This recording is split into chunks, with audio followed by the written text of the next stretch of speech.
Result आया नहीं, जब मतगणना होगी तो उसके बाद परिणाम आएंगे, परिणाम के बाद नतीजों में सामने भी ये आएगा किसकी सरकार बन रही। लेकिन उससे पहले अगर कोई निशाने पर है तो वो है मध्य प्रदेश का अफसर वर्ग।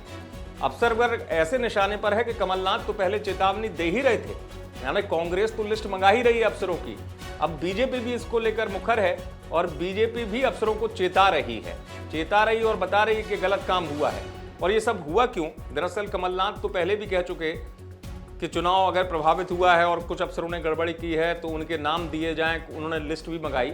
अब बीडी शर्मा छतरपुर पहुंचे थे, छतरपुर का जो मामला है तो बीडी शर्मा ने भी अफसरों को लेकर जो है वो इस तरीके की बात कही है।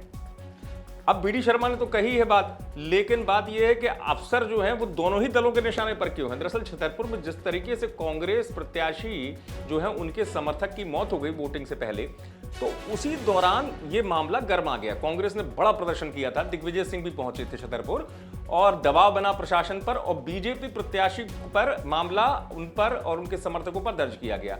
अब उसके बाद बीडी शर्मा जो है प्रदेश अध्यक्ष वो भी सक्रिय हो गए। उनका यह मानना था कि कांग्रेस के दबाव के चलते अधिकारियों ने निष्पक्ष काम नहीं किया और उल्टा बीजेपी के प्रत्याशी पर ही मामला दर्ज कर दिया। यही वजह है कि बीडी शर्मा भी छतरपुर पहुंचे थे शिकायत करने, फिर बीजेपी प्रत्याशी पर भी मामला दर्ज हो गया।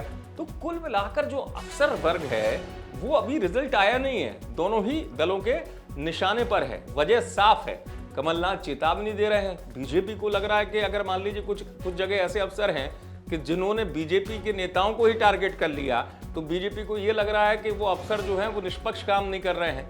अब ऐसी स्थिति में जब मध्य प्रदेश में कड़ा और बड़ा मुकाबला है तो निशाने पर अफसर ही आ रहे हैं, अफसरों को ही चेताया जा रहा है, चाहे वो कांग्रेस हो बीजेपी हो, दोनों की तरफ से ही अफसरों को टारगेट किया जा रहा है और कहा जा रहा है गड़बड़ी हुई तो छोड़ेंगे नहीं।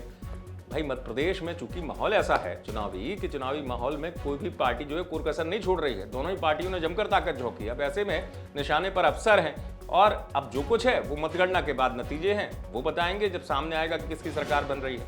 आप देखते रहें MP